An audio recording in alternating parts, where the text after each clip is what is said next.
Hola a todos, me presento, mi nombre es Atenea Melanie Meyer Nolasco. El día de hoy vamos a ver un tema, el cual se llama los sujetos del derecho internacional público. Pues bien, bienvenidos, como les mencioné, a este nuevo episodio de nuestro podcast y vamos a adentrarnos en el tema fundamental para entender el derecho internacional público. Estos son los sujetos del derecho internacional, concepto clave porque al conocer quiénes son los sujetos, entendemos cómo se organiza y cómo se aplica el derecho en el ámbito internacional. A lo largo de este episodio exploraremos qué significa ser un sujeto del derecho internacional y quiénes son los principales actores en este contexto. Dicho esto, primero que nada tenemos qué significa ser sujeto del derecho internacional. Antes de entrar en los actores específicos e importantes, entendamos qué significa ser un sujeto. En el derecho internacional, en términos sencillos, un sujeto es aquel que tiene la capacidad para ser titular de derechos y obligaciones internacionales. Por lo tanto, puede participar en la creación y aplicación de normas internacionales. En el ámbito nacional, un sujeto de derecho podría ser una persona física, una empresa o incluso el Estado. Pero en el derecho internacional público, los sujetos son diferentes. He aquí que esto no solo se trata de los estados, sino que también existen otros actores, cuando la posición preeminente sigue siendo de los estados. Ahora bien, venimos al bloque 2, el Estado como el principal sujeto del derecho internacional. El Estado es el sujeto primario y fundamental del derecho internacional. Esto se debe a que el derecho internacional público, en su mayoría, está diseñado para regular las relaciones entre los estados. Los estados tienen la capacidad de firmar tratados, crear normas internacionales, ser parte de organizaciones internacionales y asumir compromisos jurídicos. Un estado tiene 4 elementos esenciales que lo definen y le otorgan esta capacidad. Veremos: territorio, gobierno, soberanía. Bien así, territorio. El Estado debe de tener un espacio geográfico delimitado. La población como tal debe de haber una población permanente que viva en ese territorio. El gobierno es el Estado, donde debe tener una estructura de poder que ejerza autoridad sobre la población. La soberanía. Esto implica la capacidad del Estado de ejercer autoridad suprema dentro de su territorio sin estar sujeto a ningún otro poder.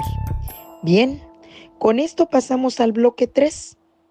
El bloque 3 vienen siendo los otros sujetos del derecho internacional.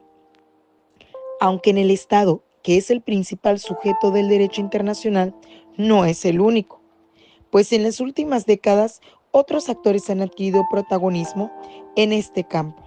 Veamos quiénes son. Organizaciones internacionales. Las organizaciones internacionales como las Naciones Unidas, la Organización Mundial del Comercio de la Unión, como también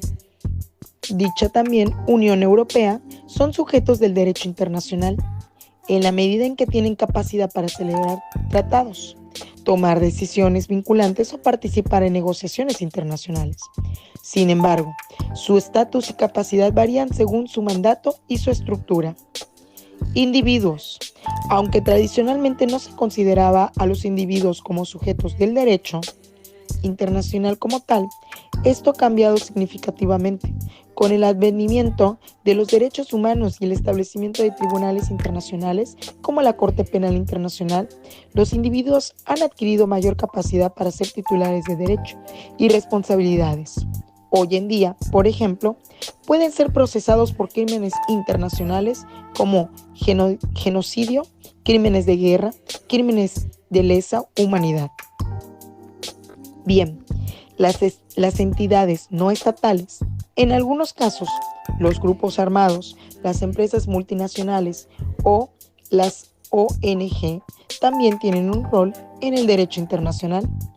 Aunque no son sujetos plenos en el sentido tradicional, tienen capacidad para influir en la creación de normas, intervenir en procesos de paz o incluso enfrentar responsabilidades por sus actos. Dicho esto, tenemos en el bloque 4 cómo interactúan estos sujetos. Los sujetos del derecho internacional interactúan entre sí en diversos foros, en las Naciones Unidas, en tribunales internacionales o mediante la celebración de tratados bilaterales y multilaterales. Los estados siguen siendo los principales actores, pero las organizaciones internacionales, los individuos y las entidades no estatales tienen un papel creciente.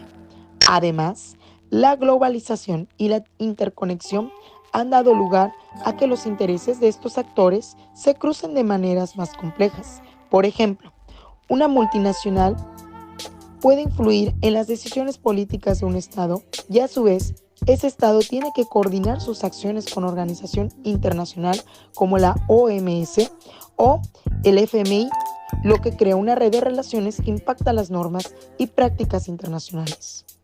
Como bien, tenemos entonces en el bloque 5 desafíos actuales y futuro de los sujetos del derecho internacional. El derecho internacional como tal enfrenta grandes retos debido a los cambios globales. Uno de estos retos es la capacidad de los sujetos no estatales para influir en las decisiones internacionales. Las organizaciones internacionales se ven constantemente cuestionadas por su eficiencia y representatividad, especialmente cuando se trata de dar voz a actores no estatales o a países más pequeños.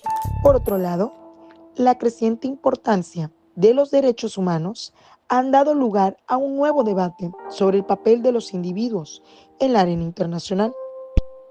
Si bien, pues, los tribunales internacionales han ganado relevancia, pero aún existe mucha discusión sobre cómo hacer que las decisiones sean más inclusivas y efectivas a un nivel global. Como conclusión, con esto hemos llegado al final de nuestro episodio de hoy. Como hemos visto, los sujetos del derecho internacional público no se limitan solo a los estados, sino que también incluyen a organizaciones internacionales, individuos y otras entidades no estatales. Este panorama más diverso refleja la evolución del derecho internacional en un mundo cada vez más interconectado y globalizado. Gracias por acompañarnos en este recorrido. Si te ha interesado este tema, no olvides suscribirte a nuestro podcast para estar al tanto de más contenidos relacionados con el derecho internacional y en otros temas de interés, por supuesto. Hasta la próxima. Muchísimas gracias. Esto fue todo por hoy y pues en este episodio del Derecho Internacional, el alcance de todos da a conocer aún en este espacio cómo conocer pues el mundo de las relaciones internacionales y sobre todo la justicia global. Esto es importante porque en estas épocas en las que vivimos se van actualizando dichas leyes y además los derechos para que la gente, los ciudadanos, podamos vivir aún en países mejores, en estados mejores y que en todo esto hace una globalización para un enfoque de mejoría, de prosperidad, de paz y, ¿por qué no?, de que tengamos acuerdos que son los mismos tratados para poder hacer como tal la justicia, que en este caso, bien siendo así, llamada justicia internacional, ¿ok? O de manera global. Con esto, pues tenemos mucho énfasis del derecho internacional y pues en cualquier momento que ustedes gusten pueden escribirnos, suscribirse también y por qué no, escribirnos para decirnos qué son sus inquietudes, cuáles son sus dudas, si quieren hablar más del tema, cómo poder hacer todavía a un conocimiento para que puedan entender futuras generaciones o bien los mismos estudiantes de la licenciatura en Derecho. Sin más por el momento, me despido de ustedes deseándoles un excelente día y que tengan mucho salud, mucha luz. Les agradezco de antemano su cariñoso y precioso, amable atención.